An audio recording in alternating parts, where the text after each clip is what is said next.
더불어민주당 이재명 대선 후보가 여성 과학자 조동영 교수를 첫 외부 인사로 영입하고 청년 문제 해결을 강조했습니다. 국민의힘 윤석열 대선 후보는 충북 지역 청년 창업자와 상인들을 만나 민생 행보를 이어갑니다.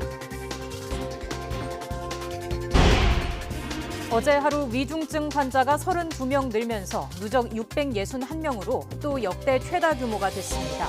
코로나19 신규 확진자는 3,032명으로 집계됐고 사망자도 44명 늘었는데 10대 미만 사망자도 처음으로 발생했습니다. 위중증 환자 급증으로 수도권의 중증 환자 병상 가동률은 어제 기준 88.5%로 이미 포화 상태를 넘어섰습니다. 전국 중환자 병상 가동률도 78.5%로 대전과 경북에는 병상이 한 개도 남지 않았습니다. 지난달 전 산업 생산이 1.9% 줄면서 1년 반 만에 가장 큰 폭의 감소세를 보였습니다.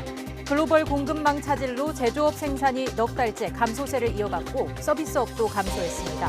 다만 소비는 0.2% 늘어난 것으로 나타났습니다. 화천대유로부터 아들이 받은 퇴직금 50억 원과 관련해 대가성 논란에 휩싸인 곽상도 전 의원이 내일 구속영장 심사를 받습니다. 곽 전 의원의 구속 여부에 따라 박영수 전 특검과 권순일 전 대법관 등 50억 클럽 인사들에 대한 수사도 영향을 받을 전망입니다. 수도권 신규 공공택지의 민간 분양 아파트 사전 청약이 다음 달 처음으로 시작됩니다. 오산 세교 2호와 평택 고덕, 부산 장안 등 3개 지구에서 총 2,500호에 대한 사전 청약 접수가 다음 달 13일부터 시작되는데 전체 물량의 37%가 일반 공급으로 배정됩니다. 시청자 여러분 안녕하십니까? 뉴스앤 이슈 시작합니다. 네, 코로나19 신규 확진자는 휴일 영향이 반영되면서 3,000명대 초반으로 줄었지만 화요일 발표 기준으로는 여전히 가장 많은 수치입니다. 위중증 환자도 661명으로 최다를 기록했고 10살 미만 첫 사망자도 나왔습니다. 취재기자 연결합니다. 신현준 기자. 네, 신현준입니다. 네, 자세한 신규 확진자 현황 정리해 주시죠. 네, 오늘 0시 기준 신규 확진자는 3,032명입니다. 휴일 검사 건수 감소 영향으로 전날보다 270명 넘게 줄었지만 화요일 발표 확진자로는 첫 3,000명대로 역대 최다입니다. 감염 경로로 보면 국내 발생이 3,003명, 해외 유입 사례가 29명입니다. 국내 발생 가운데는 수도권의 비중이 전체의 75.7%를 차지해 여전히 유행을 주도하고 있습니다. 위중증 환자는 전날보다 32명 늘어 661명으로 이틀 만에 또 최다를 기록했습니다. 닷새 연속 600명대를 유지하고 있는데 60대 이상 고령층이 전체의 84%를 차지하고 있습니다. 어제 하루 코로나19 관련 사망자는 44명이 늘어서 누적 3,624명입니다. 하루 사망자로는 역대 세 번째로 많은 수치입니다. 사망자는 80살 이상이 26명으로 전체의 59%이지만 10살 미만에서도 처음으로 사망자가 나와 당국이 역학조사를 진행하고 있습니다. 이처럼 위중증 환자와 사망자가 늘면서 의료 대응 지표도 계속 나빠지고 있습니다. 어제 오후 5시 기준 수도권 중증 환자 전담 병상 가동률은 88.5%로 하루 전보다 1.9%포인트 높아졌습니다. 지역별로 보면 서울이 91%, 경기가 86.9%, 인천이 83.5%입니다. 남은 병상도 서울이 31개, 경기 38개, 인천 13개로 수도권 전체의 82개뿐입니다. 전국 중환자 병상 가동률도 78.5%로 하루 전보다 1.6%포인트 늘었습니다. 수도권에서 병상 배정을 기다리는 환자는 오늘 0시 기준 887명으로 6일 만에 1,000명 아래로 내려갔습니다. 백신 접종 현황은 1차 신규 접종자는 3만여 명이 늘었고 접종을 모두 마친 사람은 10만 명 넘게 늘었습니다. 이에 따라 백신 접종률은 1차가 82.9%, 접종 완료가 79.9%입니다. 추가 접종을 받은 사람은 17만 명 넘게 늘어 누적 302만 명을 넘었습니다. 지금까지 사회 2부에서 YTN 신현주입니다. 서울 노량진 수산시장에 또 집단 감염이 발생하면서 선별진료소가 설치됐습니다. 시장 측도 긴급 대책회의를 열어 종사자들이 주기적으로 코로나19 검사를 받도록 하는 고강도 예방 조치를 내놨습니다. 시장뿐 아니라 병원과 요양시설 등 수도권 곳곳에서 집단 감염이 이어지고 있습니다. 자세한 소식 현장 취재기자 연결해서 알아보겠습니다. 김철희 기자. 네, 서울 노량진 수산시장 앞 선별진료소에 나와 있습니다. 네, 세 번째 집단 감염이 발생해서 상인들의 근심도 클 것 같은데 현재 그곳 상황 어떻습니까? 네, 시장 앞 선별진료소는 아침 8시부터 검사가 시작됐습니다. 비가 오는 궂은 날씨 속에도 검사를 받으려는 상인들 발길이 계속 이어지고 있는데요. 선별진료소 관계자는 검사 시작 2시간여 만에 300명 넘는 사람이 검사를 마쳤다고 말했습니다. 이처럼 시장 앞 선별진료소가 다시 차려진 것은 노량진 수산시장에서 집단 감염이 또 터져 나왔기 때문입니다. 감염 규모가 심상치 않자 지난 28일 수협중앙회가 긴급 대책회의를 열고 시장 종사자 전체를 대상으로 주기적 코로나19 검사를 하기로 했는데요. 확진자가 나온 층 근무자는 매일, 나머지 상인도 이틀에 한 번 검사해 음성이 나와야 출근할 수 있습니다. 시장에서는 음성 결과를 확인할 수 있는 배지도 지급하고 이를 보여야 출입할 수 있도록 했습니다. 이처럼 고강도 대응에도 불구하고 확진자 규모는 계속해서 늘어나고 있습니다. 어제 0시 기준으로 확진자는 전날보다 61명이 증가한 460명이었습니다. 이 가운데 종사자가 392명으로 대부분을 차지하지만 방문자와 가족, 지인 등으로도 감염이 확산했습니다. 또 처음 감염이 시작된 경매시장뿐만 아니라 소매시장까지 감염이 퍼져 우려가 커지고 있습니다. 방역당국은 환기가 잘 안 되는 지하시설의 특성, 그리고 시장 내 공동이용시설이 많은 점 등을 확산 이유로 꼽고 있습니다. 이와 별도로 농수산물 도매시장인 서울 가락시장에서도 지금까지 269명의 확진자가 나왔는데요. 김장철과 연말 대목을 앞두고 시장발 집단 감염이 이어져 상인들의 한숨도 깊어지고 있습니다. 다른 수도권 지역에서는 요양시설을 중심으로 한 집단 감염이 잇따르고 있다고요? 그렇습니다. 수도권 지역에서는 요양시설이나 병원 등 감염 취약시설을 중심으로 감염이 이어지고 있습니다. 서울 강동구 요양병원에서는 총 10명이 감염됐고요. 서울 강서구 소재 요양시설에서 14명, 서울 양천구 요양시설에서도 14명이 감염됐습니다. 또 경기 의정부시 요양원 13명, 경기 시흥시 요양병원 12명 등 요양시설발 집단 감염이 이어지고 있습니다. 정부도 초기 접종 완료자인 60대 이상 고령층의 돌파 감염이 증가 추세에 있고 병원, 요양원 등 감염 취약시설에서 집단 감염이 이어지고 있다고 밝혔는데요. 따라서 고령층 미접종자 접종과 추가 접종을 활성화하는 방안을 찾고 고령층 보호 대책도 마련할 방침입니다. 지금까지 서울 노량진 수산시장 앞에서 YTN 김철입니다. 네, 오미크론 변이 바이러스가 유럽을 중심으로 거침없이 확산하고 있습니다. 포르투갈에서는 프로축구팀에서 13명이 집단 감염됐고 영국 스코틀랜드에서는 지역사회 감염으로 추정되는 사례까지 발생했습니다. 보도에 김형근 기자입니다.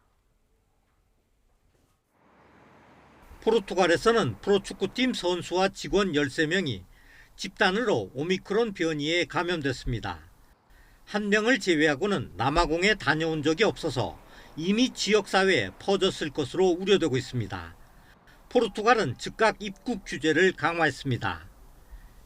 We have indeed received a notification on new travel measures that Portugal is planning to introduce as of the 1st of December. 영국의 스코틀랜드에서도 6명이 오미크론 양성 판정을 받았습니다. 이들 감염자는 모두 남아공을 다녀온 적이 없는 것으로 밝혀졌습니다. 이미 지역사회 전파가 시작됐다는 얘기입니다. 때문에 다음 주엔 수백 명으로 늘어날 것이라는 우려도 나오고 있습니다.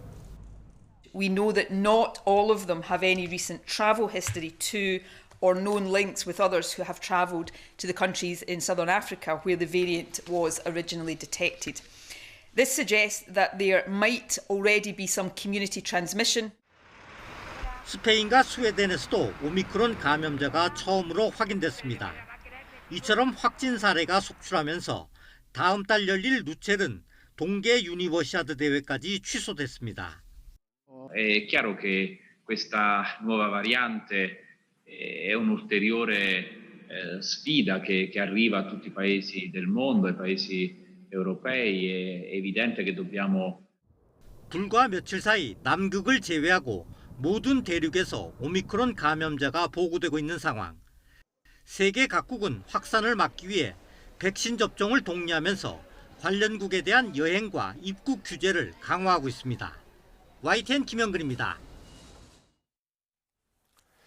오늘 아침 내린 비로 서울 서부간선도로 지하도가 침수돼 한쪽 방향 도로가 전면 통제됐습니다.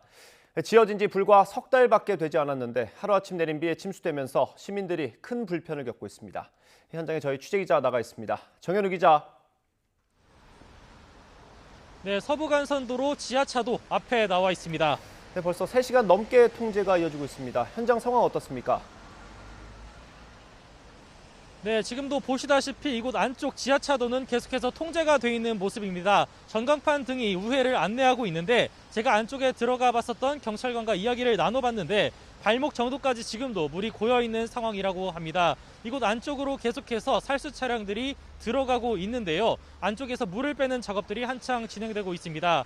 아침 7시 20분부터 이곳에서 몇 시간 동안 이러한 통제가 계속되고 있습니다. 앞으로 몇 시간 동안은 이런 통제가 계속될 것으로 보인다는 게 현장 관계자들 설명입니다. 보시다시피 이렇게 옆쪽으로 계속해서 차량들을 현장 작업자들이 수신호와 전광판을 사용해 옆 차선으로 보내고 있는 모습을 볼 수가 있습니다. 네, 아침 7시 20분부터 일대 교통 상황이 계속 정체를 빚고 있는데 앞서 출근 시간대엔 극심한 교통 혼잡이 생기면서 여기서부터 성산대교 넘어서까지 정체가 심각했었습니다. 아직 정확한 원인이 나오지 않은 가운데 지하차도 배수로에 큰 문제가 생긴 건 아닌 것 같다는 게 관리소 쪽 설명입니다. 일단 오늘 강수량이 배수량보다 많아서 물이 계속 빠져나가지 못한 게 아니냐고 추측하고 있다고 합니다.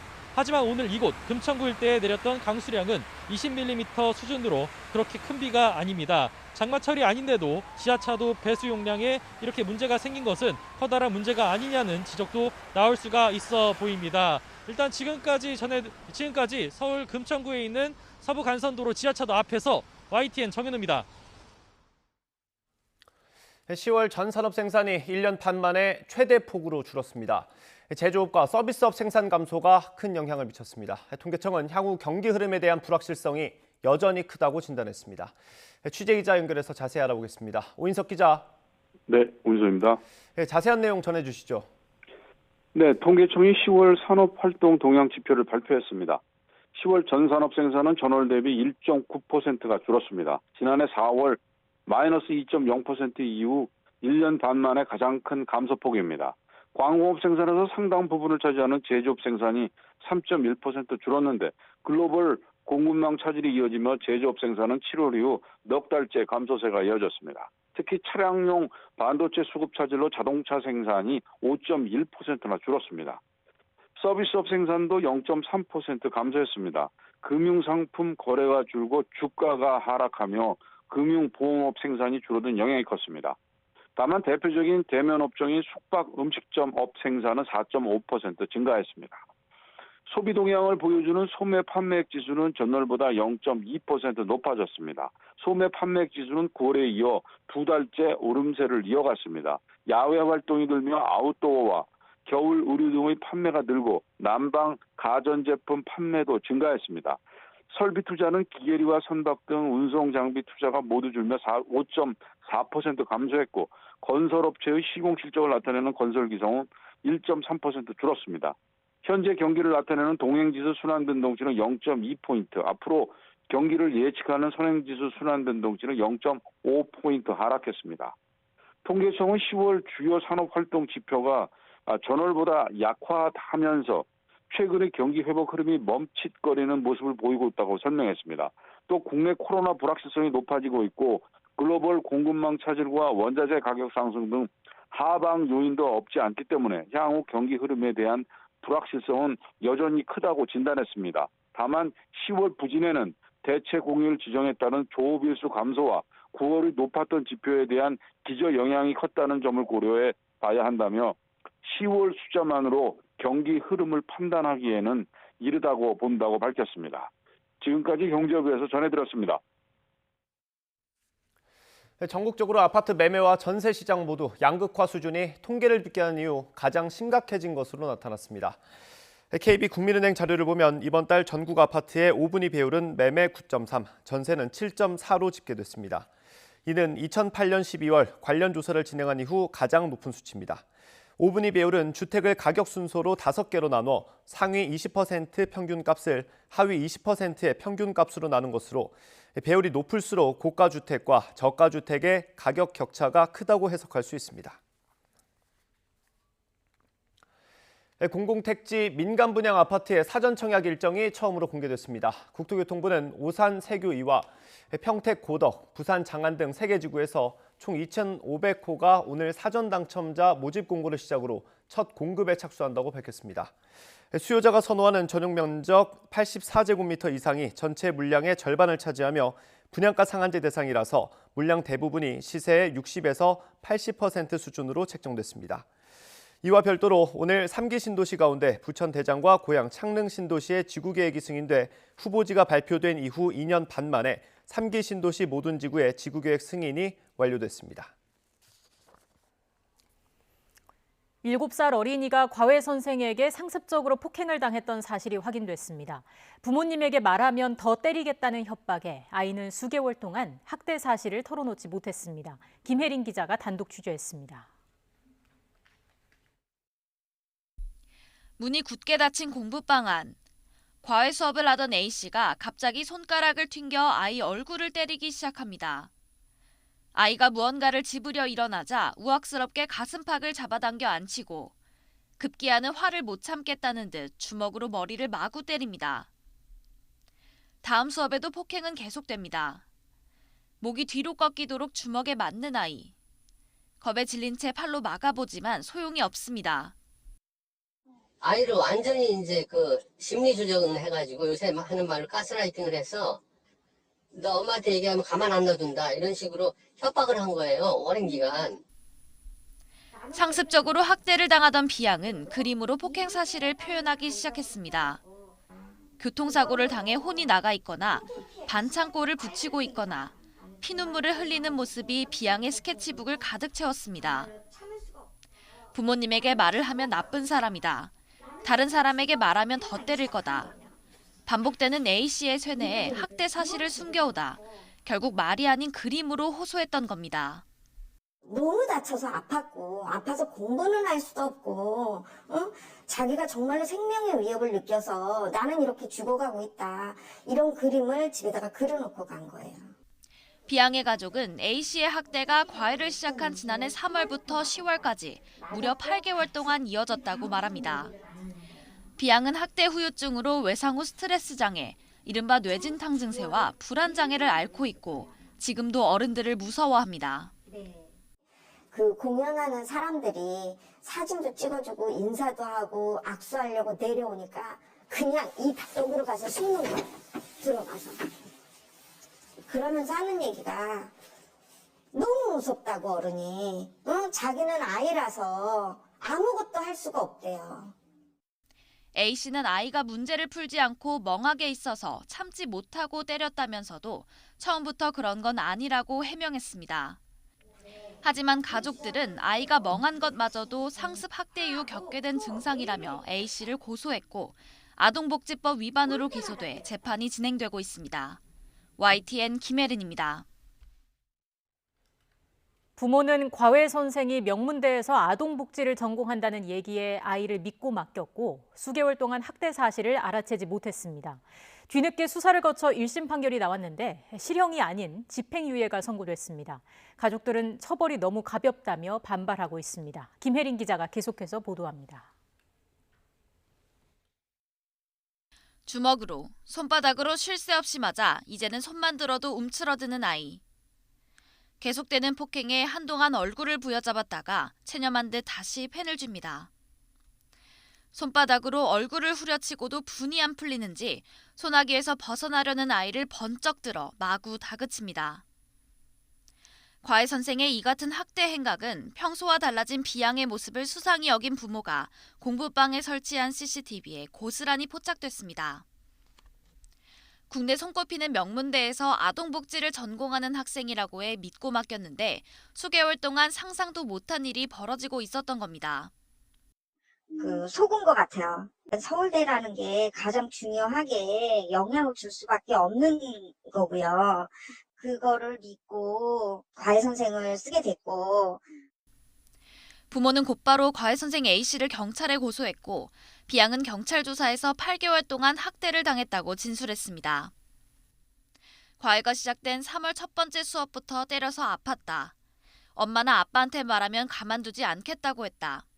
울면 시끄럽다고 또 때려서 울지도 못했다며 구체적인 학대 행위를 하나하나 털어놨습니다. 경찰에서도 3월, 4월, 5월, 6월, 7월, 8월, 9월, 10월 뚜박뚜박 얘기했어요. 하지만 재판에선 과외 수업 8개월 가운데 2개월간 저지른 학대만 유죄로 인정됐습니다. 3월부터 맞았다는 B양 증언은 배척되고 8월부터 때리기 시작했다고 인정한 A씨의 진술이 받아들여진 겁니다. 재판부는 A씨가 초범이고 상습 학대 정도가 심하지 않은 점, 반성하고 있다는 점, 건강 상태 등을 고려해 징역 10개월에 집행유예 2년을 선고했습니다. 하지만 가족들은 피해 아동이 평생 겪을 트라우마와 고통에 비해 형량이 가볍다고 반발하고 있습니다. 6개월, 1년이 지나도 아직도 회복이 안 된 거예요. 아이가 굉장히 활발한 아이인데 이 사건 이후에는 굉장히 소극적이 돼 있고 아동에 대한 신체적 학대 행위는 5년 이하의 징역 또는 5천만 원 이하의 벌금형에 처하고 상습성이 인정되면 가중처벌할 수 있습니다. 실제 지난 9월 인천의 한 어린이집에서 허벅지나 팔뚝을 때리는 등 원생들을 2개월 동안 상습학대한 교사들이 모두 실형을 선고받기도 했습니다. 가족들은 B양이 8개월 동안 최소 900번 이상 학대를 당했다는 증거를 더해 항소할 예정입니다. YTN 김혜린입니다. 내년 대선을 석 달여 앞두고 여야 대선 후보들의 표심 경쟁이 치열해지고 있습니다. 이재명 민주당 후보는 우주항공 전문가인 30대 여성을 1호 영입 인재로 깜짝 발탁했고 윤석열 국민의힘 후보는 이틀째 충청 지역을 훑으며 중원 표밭 다지기를 이어갔습니다. 국회로 가보겠습니다. 최하영 기자. 네, 국회입니다. 네, 이재명 후보가 30대 여성을 1호 영입 인재로 발탁했습니다. 어떤 인물입니까? 네, 바로 조동현 신임 공동상임 선대위원장입니다. 이 서경대 군사학과 교수 겸 미래국방기술 창업센터장인데요. 우주항공 전문가이자 군사전략가, 그리고 1982년생인 30대 워킹맘이기도 합니다. 앞서 여고생을 광주선대위 공동위원장으로 발탁한 데 이어 이 30대 여성 전문가를 중앙선대위 사령탑에 파격 영입한 겁니다. 이 후보는 청년과 미래를 강조하며 영입 배경을 이렇게 설명했습니다. 젊은 청년 세대들의 문제가 곧 우리 사회의 문제 그 자체입니다. 반성을 넘어서서 책임을 져야 될 때가 됐습니다. 앞으로 우리가 미래로 나아가고 경제가 성장하고 공정한 질서가 유지되는 그런 사회, 합리적인 사회로 가야 합니다. 조 공동상임선대위원장은 송영길 대표와 함께 투톱으로 선대위를 이끌게 됩니다. 이어 이 후보는 창업지원 공간을 방문해 예비 창업자들과도 만납니다. 경제 대통령이 되겠다고 약속한 만큼 경제 소통 행보에 나선 건데요. 이 자리에서 제조업 혁신과 혁신 창업의 필요성을 강조할 전망입니다. 이와 함께 오늘 저녁에는 대선 후보로 선출된 뒤 처음으로 예능 프로그램에도 출연합니다. 자, 윤석열 후보는 이틀째 충청 민심을 살피고 있는데 오늘은 어디로 갔습니까? 네, 충청의 아들을 자임한 윤석열 후보, 오늘은 충북 청주로 향했습니다. 이 청주 첨단문화산업단지를 방문해 청년 창업자와 청년 문화예술인을 만날 예정인데요. 닷새 연속 청년 소통 행보를 이어가며 청년과 중원을 동시에 공략합니다. 조금 전에는 청주국제공항을 방문해 지역 현안을 살피고 있는데요. 저녁에는 서문시장에서 상인들과 반상회를 열고 민심 소통에도 나섭니다. 하지만 윤 후보의 충청 방문 동행 일정을 사전에 알지 못했다는 이준석 대표의 패싱 논란도 계속되고 있습니다. 또 이 대표의 반대에도 이수정 경기대 범죄심리학과 교수가 선대위에 합류해 이런 논란을 더 키웠는데요.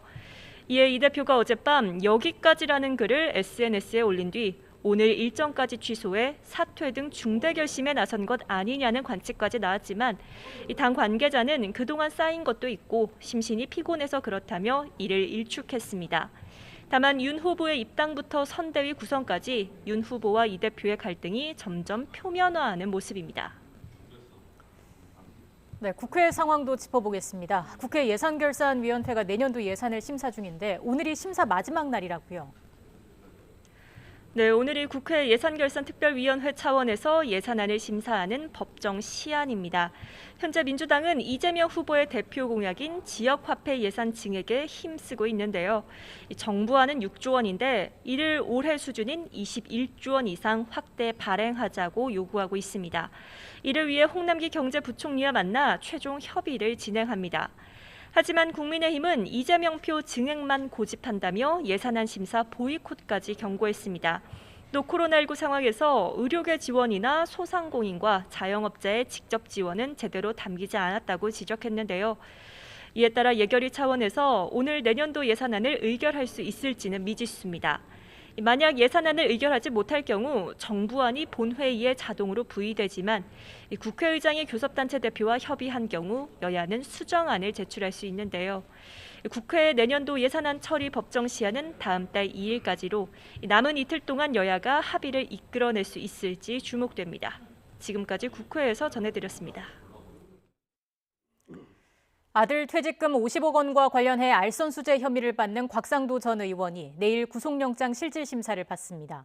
곽 전 의원은 혐의를 강하게 부인하고 있는데 검찰이 대가성을 얼마나 소명할 수 있을지가 관건입니다. 취재기자 연결합니다. 나혜인 기자. 네, 서울중앙지방검찰청입니다. 네, 곽상도 전 의원 내일 영장 심사를 받죠? 네, 곽 전 의원은 내일 오전 10시 반부터 서울중앙지방법원에서 구속 전 피의자 신문을 받습니다. 혐의는 특정 경제범죄법상 알선수재입니다. 보통 금융기관 임직원의 직무와 관련해 알선을 해주고 이익을 얻은 사람을 처벌할 때 적용됩니다. 검찰은 지난 2015년 화천대유가 참여한 하나은행 컨소시엄이 무산될 위기에 처하자 화천대유 대주주 김만배 씨 부탁을 받은 곽 전 의원이 하나은행 측에 영향력을 행사했다고 보고 있습니다. 하나은행이 화천대유 컨소시엄에 남도록 알선해주고 그 대가로 곽 전 의원 아들이 화천대유에서 퇴직금 등 명목으로 50억 원을 받았다는 겁니다. 다만 영장에는 세금 등을 제외한 25억여 원을 알선 대가로 적은 것으로 전해졌습니다. 과거 대법원 판례를 보면 알선 수재액은 세금 등을 제외하고 실제 지급받은 금액을 기준으로 하기 때문입니다. 곽 전 의원은 혐의를 전면 부인하고 있습니다. 구체적으로 어떤 부탁을 받고 누구에게 청탁했다는 건지 드러나 있지 않다며 법정에서 무고함을 밝히겠다고 밝혔습니다.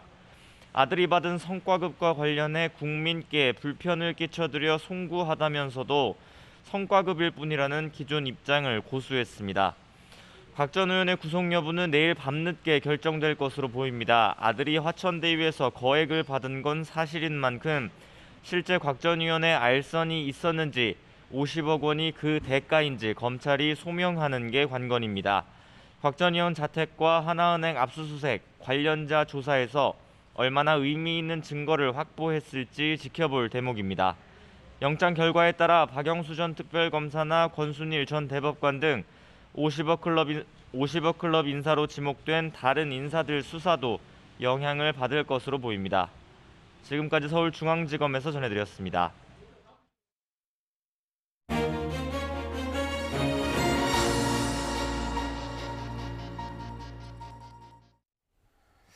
네, 전해드린 대로 곽상도 전 의원이 구속 기로에 서게 됐습니다. 곽 전 의원의 신병 확보 여부에 따라 나머지 검찰 수사에도 탄력이 붙을 전망입니다. 김광삼 변호사와 함께 관련 내용들 짚어보겠습니다. 어서 오십시오. 네, 어서 오십시오. 안녕하세요. 변호사님, 일단 50억 클럽 명단, 이른바 50억 클럽 명단 가운데 첫 구속영장입니다. 지금까지 수사 과정 어떻게 보십니까? 일단 시간이 굉장히 많이 지체가 됐죠. 네. 물론 대장동 개발 사인방과 관련해서 이제 영장을 청구했고 또 기소가 되지 않습니까? 그런데 50억 클럽과 관련된 부분은 아마 대장동 개발 사건 수사에 있어서 가장 마지막으로 하는 게 아닌가 이제 그런 생각이 좀 들어요. 예. 그래서 지금 우리가 지금 50억 클럽과 관련된 사람이 뭐 6명, 7명, 뭐 6명으로 주로 알려져 있죠. 또 정영학 씨가 제출한 녹취록에도 이제 300억씩 6명 이런 얘기가 나오고 있어요. 네. 그런데 검찰에서 그동안 수사를 좀 진행을 했는데 그 6명에 대한 다 수사를 하지 않은 걸로 보이고요.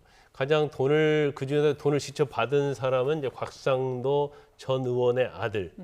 그리고 이제 나머지는 돈은 아직 전달이 안 된 걸로 보여요. 그래서 예. 돈이 일단 전달된 곽상도 전 의원에게 수사를 집중했고 예. 또 어느 정도 혐의의 입증이 자신 있다고 생각했기 때문에 이번에 꼭 집어서 영장을 청구하지 않았나 싶습니다. 이번에 그 혐의를 보니까 뇌물죄를 빼고 알선수재 혐의를 적용을 했단 말이에요. 이것도 네. 배경 설명이 좀 필요할 것 같아요. 일단 검찰에서 처음에 수사할 때는 이제 뇌물죄에 역점을 두고 수사를 했어요. 예. 그런데 곽상도 의원이 2013년도에 민정수석을 했고요. 2015년도에 대한법률구조공단 이사장을 하고 2016년도부터 국민의힘 국회의원에 당선돼서 국회의원 활동을 했거든요. 그러니까 뇌물죄라는 것은 본인의 어떤 공무원으로서 직무와 관련성 그리고 거기에 대한 대가로서 뭘 줘야 하는데 네. 곽상도 의원이 지금 이와 관련된 어떠한 직무와 관련돼서 개입한 시점이 2015년도예요. 그러면 그 당시엔 대한법률구조공단 이사장을 하고 있었거든요. 근데 대한법률구조공단 이사장이 사실은 이제 대장동 개발이랄지 아니면 일반적인 공무원의 직무와 관련해서 영향을 끼칠 수 있는 그런 위치가 아니기 때문에 네.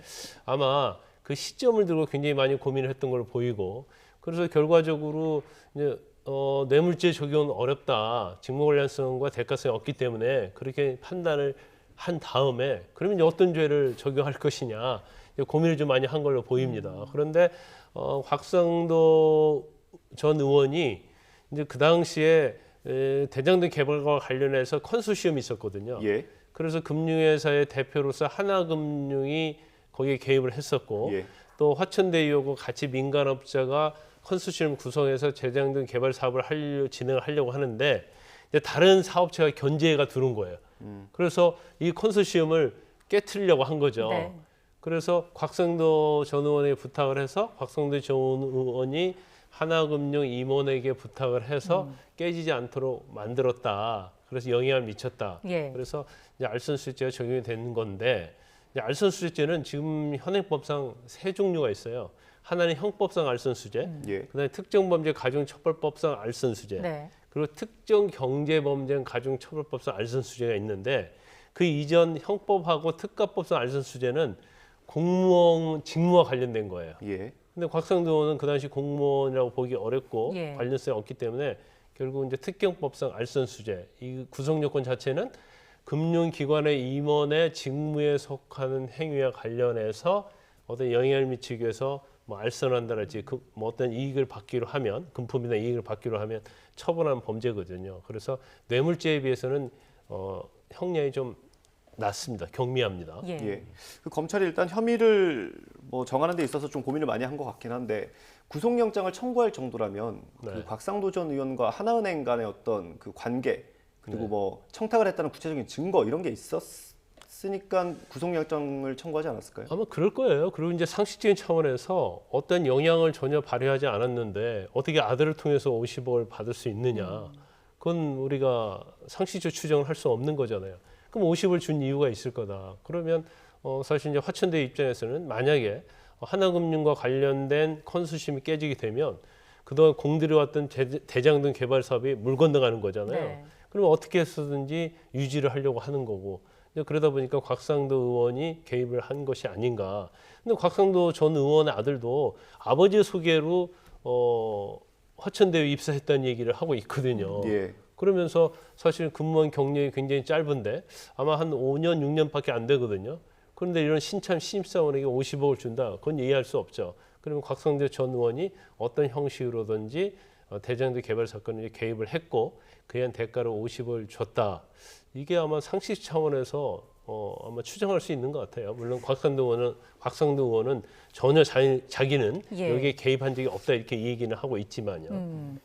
일단 곽 전 의원은 계속해서 혐의를 부인을 하고 있는 상황이고요. 내일 영장 실질 심사가 예정이 돼 있습니다. 앞서 취재 기자가 전해드렸는데 구속 여부는 좀 어떻게 전망을 할 수 있을까요? 그것은 아마 그 영장 발부 여부는 일단 검찰에서 어떻게 혐의를 제대로 입증했느냐가 관건이 되겠죠. 네. 그래서 제일 중요한 부분은 50억을 받은 건 맞잖아요.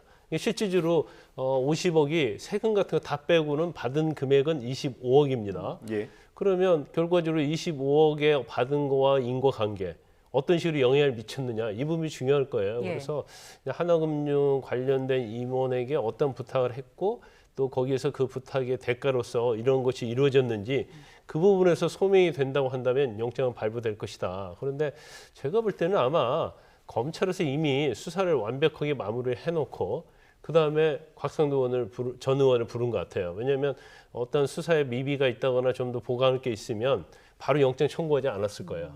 그런데 이제 자신감이 있고 이미 뭐 정의학의 녹취 파일이랄지 정의학 회계사, 남욱 변호사 이런 사람들이 다 이구동성으로 이 얘기를 하고 있기 때문에 네. 아마 입증하는 데는 문제가 없다고 생각하고 영장을 청구했기 때문에 제가 볼 때는 발부될 가능성이 상당히 높지 않나 싶습니다. 그런데 그 곽상도 전 의원 같은 경우는 그 해명 중에 일부분인데 그 영장 어디에도 부탁과 청탁이 있었는지 없다. 하지 않았기 때문에 검찰이 특정을 못하는 거다. 이렇게 해명을 하고 있어요. 이건 어떻게 되는 걸까요? 그 부분이 어떻게 보면 곽상도 의원이 영장 심사할 때 가장 중점적으로 아마 주장할 거예요. 그래서 영장 범죄 사실에 왜 그 부분이 특정됐는지 않았는지 저는 모르겠어요. 왜냐하면 금융기관 임원의 직무와 관련해서 뭔가를 행위를 해야 하잖아요. 예. 그러면 그 당시에 하나금융 임원에게 어떤 행위를 했는지 구체적으로 영장 범죄 사실에 적시가 돼야 하는데 이제 그 부분은 적시가 안 됐다고 하는데 그걸 뭐 추후에 영장 심사 과정에서 얘기를 할 것인지 아니면 거의 된 증거를 검찰에서 제출할지는 모르겠어요. 그런데 그 부분에 좀 약간 애매한 측면이 있다고 보면 사실은 그 부분이 애매한 측면이 있다고 보면 영장 기각 여부에도 영향을 미칠 수는 있죠. 네. 그래서 그건 뭐 저희가 좀 두고 봐야 할 것 같습니다. 예. 곽 전 의원에 대해서 사전 구속영장이 신청됐고요. 이른바 50억 클럽에 그 거론됐던 다른 정관계 인사들의 신병 처리도 관심을 모으고 있습니다. 주말 동안 저희가 그 검찰에 줄 소환되고 있다는 소식을 계속해서 전해드렸는데 이건 좀 일괄 사법 처리를 염두에 둔 거라고 봐야겠습니까? 아마 이제 조사를 이제 마무리한 다음에 결론을 낼 거예요. 그런데 지금까지 조사한 사람이 언론에 알려지기로는 이제 곽상도 전 의원 외에 권순일 전 대법관, 그다음에 박영수 전 특검, 그리고 이제 머니투데이의 대표였던 홍모 씨, 이 정도 조사한 걸로 알고 있고 김순환 전 검찰총장이랄지 최재경 전 민정수석 이런 사람들은 아직 조사를 안 했다고 그래요. 그러면 제가 볼 때는 구체적으로 아마 50억 클럽 6명 중에서 곽상도, 권순일, 박영수 정도의 조사하고 수사를 좀 마무리하지 않을까 이런 생각이 들어요. 아마 그 이유는 여러 가지가 있겠지만 일단 이제 범죄 혐의를 특정하기 위해서는 돈이 오고 가야 하는데 그런 돈이 오고 가지 않았다는 거고요. 단지 곽상도 전 의원 이외에 권순일이나 박영수 특검 같은 경우에는 화천대유의 고문으로서 자문료를 받았잖아요. 또 박영수 특검 딸 같은 경우에는 딸이 분양 특혜 의혹 이런 게 있거든요. 그래서 이제 그 부분을 조사하는데 아마 신병 처리까지는 가지 않을 걸로 보여요. 왜냐하면 금액 자체가 많지 않고 또 뭐 설사 특혜를 받았다 하더라도 이제 변호사 업무와 관련된 측면이 좀 있기 때문에 이 검찰은 뭐 일단 뭐 가볍게 조사를 하고 수사를 마무리하는 그런 계획이 있지 않나 싶습니다. 네, 지금 그런데 아직 소환 조사도 안 한 분들이 있잖아요. 김수남 전 검찰총장이나 최재경 전 검사장 같은 경우는 조사도 안 했단 말입니다. 이건 뭐 혐의가 없다라고 판단하는 걸까요? 아마 구체적인 증거를 확보하지 못했을 가능성이 크다 이렇게 생각을 해요. 그래서 내부적으로 말을 오갈 수 있는 가능성이 있겠죠. 그래서 특히 대장동 개발과 관련해서 이제 이러한 사람들이 어떠한 뭐 영향을 미쳤는지 거기에 대한 대가로 뭘 줄 건지 이제 그런 부분은 어느 정도 자기들 내부 특히 이 사인방들의 내부에서는 아마 많은 대화가 오고 가고 행동으로 옮겨졌을 것 같지만 실질적으로 어떤 금품이랄지 재산상 이익이랄지 향 그런 부분들이 구체적으로 증거로서 확보되지 아직은 되지 않았는가 그런 생각을 좀 해요. 그래서 이제 추가로 그런 것들이 드러난다면 조사를 하겠지만 지금 상황은 조사를 한다 하더라도 형식적인 조사를 하고 끝날 가능성이 있지 않나 싶습니다. 예. 그 권순일 전 대법관에 대해서는 수사 포인트가 어디에 좀 더 맞춰져야 할지 좀 더 구체적으로 설명해 주시죠. 근데 원래 권순일 전 대법관 관련해서는 여러 가지 의혹이 있었죠. 특히 이재명 후보의 대법원 전원합의체 판결에서 이제 극적으로 회상할 수 있는 그러한 의견을 제시해서 결과적으로 이재명 후보가 무죄를 받았잖아요. 그럼 이건 재판거래 의혹이 아니냐. 더군다나 그 재판이 끝나고 나서 얼마 있다가 퇴임을 했는데 그 이후로 화천대유에서 상당히 고액의 자문료를 받았단 말이에요. 더군다나 변호사 등록도 하지 않고 그렇기 때문에 재판거래 권순일 전 대법관은 재판거래 의혹하고 그다음에 고문료 상당히 많이 받은 부분이 있는데 아마 재판거래 의혹에 대해서는 검찰에서는 그다지 뭐 입증하기 쉽지 않다 이렇게 판단을 하고 있고, 근데 결과적으로 변호사를 등록하지 않고 고문료 또는 자문료 받은 부분에 대해서만 아마 변호사법 위반으로 입건을 해서 기소할 가능성이 좀 크지 않나 싶습니다. 예. 그 최근에는 이제 검찰 수사가 사실 이전에 고위직에 있었던 사람들을 조사할 때는 좀 소극적인 거 아니냐 이런 얘기도 나와요. 왜냐하면 주말에 이제 기자들의 관심이 좀 많이 떨어졌을 때 이제 뭐 비공개 소환하는 방식으로 조사를 하고 있는데, 사실 김만배 씨나 남욱 변호사 같은 경우는 뭐 검찰에 나올 때마다 이제 언론을 접촉을 했잖아요. 네. 이런 부분은 어떻게 봐야 될까요? 그런데 지금 현 정부, 특히 문재인 정부가 이제 그전에 그렇지 않았는데 조국 사태 이후로 이제 검찰 개혁을 밀어붙였잖아요. 그래서 그 중에 가장 중요한 부분 중에 하나가 비공개 원칙이에요. 이게 형사 피의자랄지 참고인, 아무리 중요한 사건이라 할지라도 예. 비공개 원칙에 의해서 소환을 언제 하고 조사하는 것에서 하지 않는다고 그 비공개 원칙을 일종의 규칙화했거든요. 예. 그래서 어느 정도까지는 규칙화가 돼서 그게 이루어졌는데, 대장동 개발 사건과 관련해서는 이제 그게 어떻게 보면 무너졌다고 볼 수 있어요. 그래서 특히 지금 대권 후보와 관련된 뭐 이재명 후보가 됐건 아니면 윤석열 후보와 관련됐건 그런 사건에 있어서는 소환의 일자랄지 그런 것들이 다 공개가 되고 있고, 네. 경우에 따라서는 범죄 혐의와 내용과 관련된 내용도 지금 언론에 다 보도가 되고 있단 말이에요. 예. 그럼 비공개 원칙이 무너진 게 아니냐. 그리고 어떤 때는 공개하고 어떤 때는 비공개하고, 이것은 검찰이 너무 자의적이다, 이런 좀 비판이 있을 수 있어요. 그런데 이제까지는 상당히 비공개에서 공개로 왔다가 다시 이제 비공개 원칙을 이렇게 하다 보니까, 특히 50억 클럽과 관련된 사람들은 이제는 사회주의 주의가 상당히 있는 사람들이고 어떻게 보면 그 사회주의 이목을 받는 그런 사건이잖아요. 네. 그럼에도 불구하고 또 이 사람들에 대해서는 비공개를 한다? 이건 이중잣대가 아니냐. 그래서 사실은 검찰이 어떻게 보면 너무 자의적으로 판단한 게 아니냐, 이런 비판이 있을 수 있다고 봐요. 예. 그리고 여기에 더해서 이제 검찰이 편의를 봐줬다 이런 비판이 나오고 있는 건데, 이게 비공개 원칙임에도 불구하고 이게 검찰이 편의를 봐주는 거 아니냐, 형식적으로 조사를 하고 수사를 마무리하는 거 아니냐, 이런 문제 제기가 나오고 있는 것에 어떤 의미는 뭐라고 보세요? 그래서 사실은 뭐 지금 대장동 개발 관련해서는 이재명 후보도 수사가 미진하다 이렇게 인정을 하고 있잖아요. 뭐 더 야당에서는 더 공격이 굉장히 심하죠. 그러면 수사에 있어서 이제 검찰은 물론 지금 대장동이 됐건 고발 사주가 됐건 이러한 사건들이 지금 대선에 미치는 영향이 굉장히 많아요.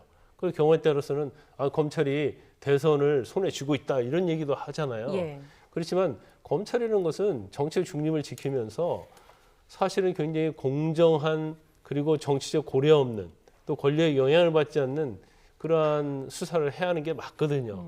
그렇지만 공수처도 마찬가지고 검찰도 마찬가지고 수사에 있어서 굉장히 이렇게 잡음이 생기고 또 압수수색에 있어서도 굉장히 많은 언론으로부터 지적을 당하고, 이런 것 자체는 사실은 적절하지 않죠. 예. 그래서 어차피 뭐 검찰의 수사는 마무리 단계로 가고 있는 걸로 보이고 특검으로 갈 수밖에 없다, 이런 생각을 합니다. 또 여야도 뭐 특검 하겠다고 얘기하고 있지 않습니까? 근데 결과적으로 실질적으로 의혹의 실체는 특검에서 규명될 가능성이 크다, 이렇게 봅니다. 네, 특검 얘기까지 해주셨습니다. 지금까지 김광삼 변호사와 함께 이야기 나눠봤습니다. 오늘 말씀 잘 들었습니다. 고맙습니다.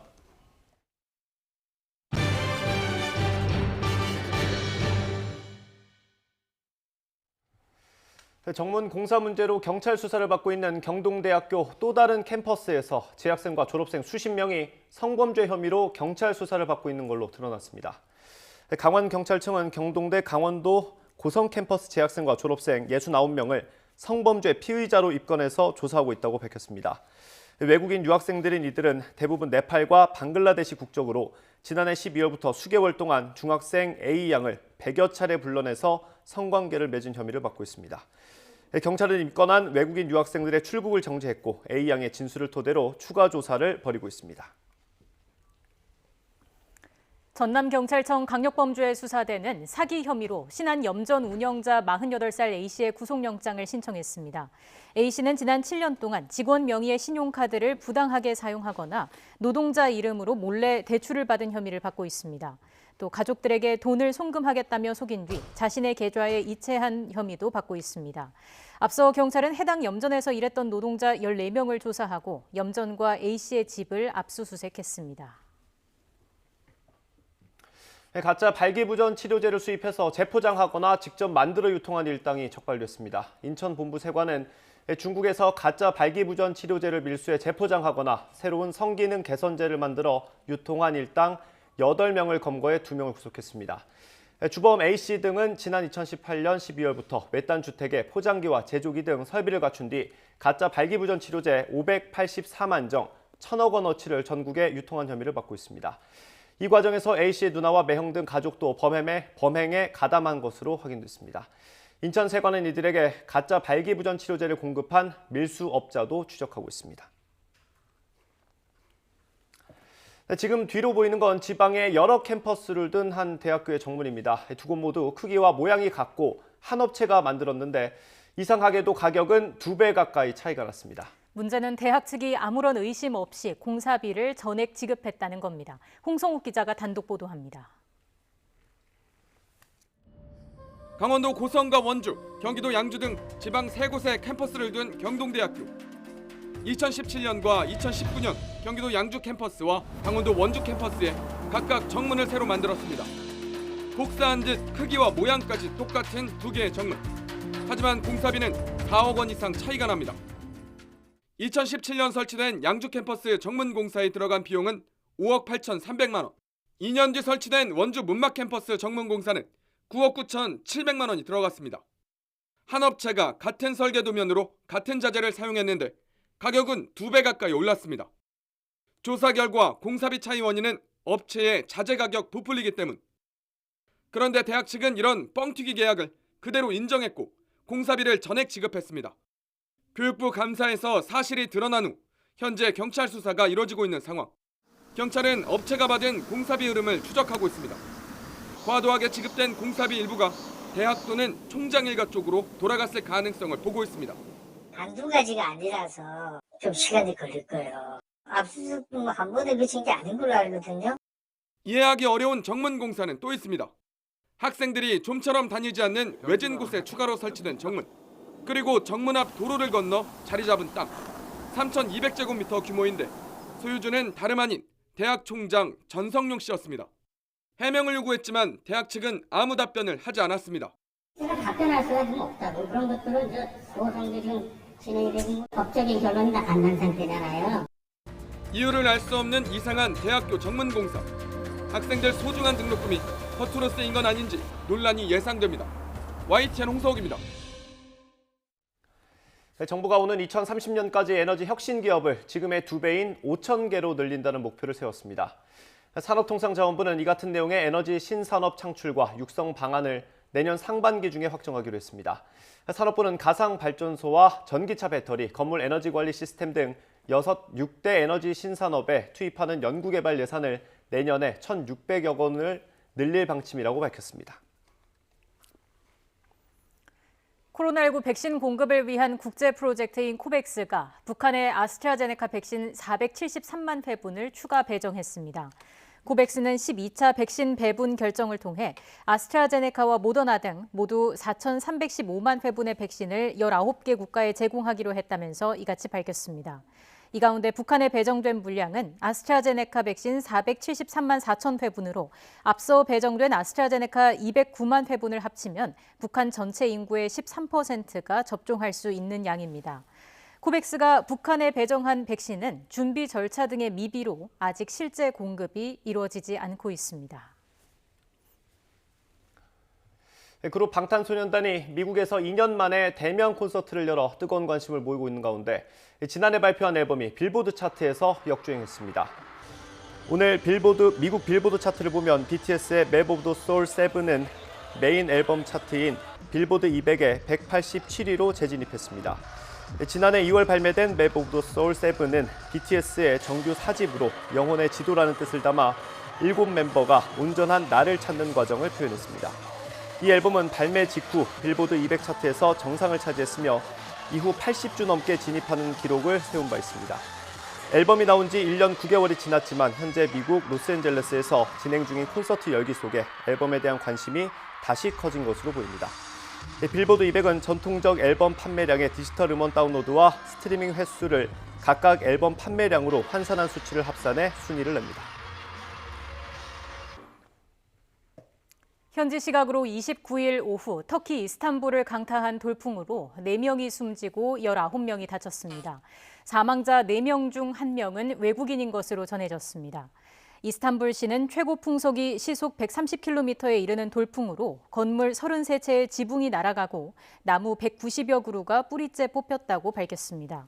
또 이 돌풍으로 이스탄불을 유럽과 아시아로 나누는 보스포루스 해협의 통행이 금지됐고 이스탄불에 착륙할 예정이었던 터키항공 소속 여객기 6대는 앙카라와 이즈미르로 우회했습니다.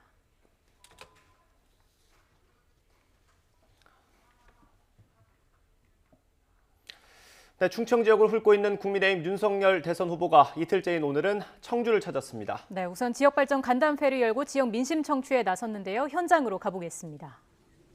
오늘 날씨도 이렇게 비가 오는데 바쁘신 가운데 이렇게 많이 환영해 주시고 대단히 감사드립니다. 지금 이 충청북도의 그 현안은 가장 중요한 것이 광역철도의 청주 도심 통과하고 또 이 청주공항의 거점공항으로서의 그 인프라 투자를 확대해야 된다는 이 두 가지가 가장 큽니다. 이 주변에 오송이라든가 어떤 첨단 산업기지들이 쭉 자리하고 있고 또 경기도 그 남부 지역 또 충남의 이 대덕 이 지역 이런 데서 고부가가치 이 상품들을 수출하고 또 수입하는 이런 그 관문공항으로서의 거점공항으로서의 역할을 제대로 해내기 위해서 이런 그 대단히 인프라 투자가 필요한 것이 현실입니다. 그리고 또 그러기 위해서는 그런 산업 그 단지와 청주공항 간의 또 교통망 확충도 필요합니다. 이 두 가지가 잘 되면은 이 지역의 산업 발전에도 큰 기폭제가 될 것이고 또 광역철도라고 하는 것은 사실 일일 출퇴근 그 용도이기 때문에 당연히 인구가 밀집한 청주 도심을 통과해야 하는 것이고 지금까지 이것이 제대로 계획에 반영되지 못하고 추진되지 못한 것이 많이 아쉽습니다. 제가 차기 정부를 담당하면 이 두 가지의 그 핵심 공약을 반드시 추진할 것이고 오늘 제가 이 자리에는 제가 기본적인 말씀만 드리고 이 간담회에서 많은 분들이 충북의 발전을 위해서 어떤 것이 필요한지 여러분들의 말씀을 오늘 잘 경청하도록 하겠습니다. 좋은 자리 만들어 주셔서 대단히 감사합니다.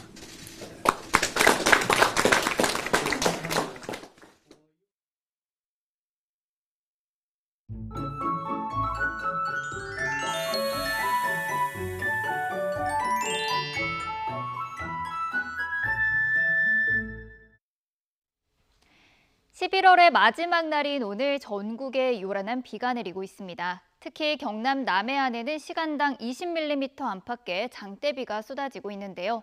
앞으로 경남 남해안에는 최고 50mm, 그 밖에 내륙에는 5에서 30mm의 비가 내리겠고요. 찬 공기가 유입되는 오후부터는 제주 산간과 강원 산간에 최고 7cm, 그 밖에 내륙 곳곳으로는 1에서 3cm의 눈이 내려 쌓이겠습니다. 오늘 낮 기온은 어제보다 2, 3도가량이 내려가겠는데요. 서울의 한낮 기온은 10도, 대전은 11도, 대구는 12도, 광주는 13도 선을 보이겠습니다. 오늘 밤사이 기온이 10도 이상 내려가는 경기 북부와 강원, 경북 곳곳으로는 한파특보도 내려졌습니다. 내일 서울의 아침 기온은 영하 3도, 체감온도는 영하 11도 선까지 뚝 떨어질 전망입니다. 지금까지 날씨 정보였습니다. 뉴스앤이슈 2부는 정치권 소식으로 문을 열겠습니다. 저희는 잠시 뒤에 뵙겠습니다.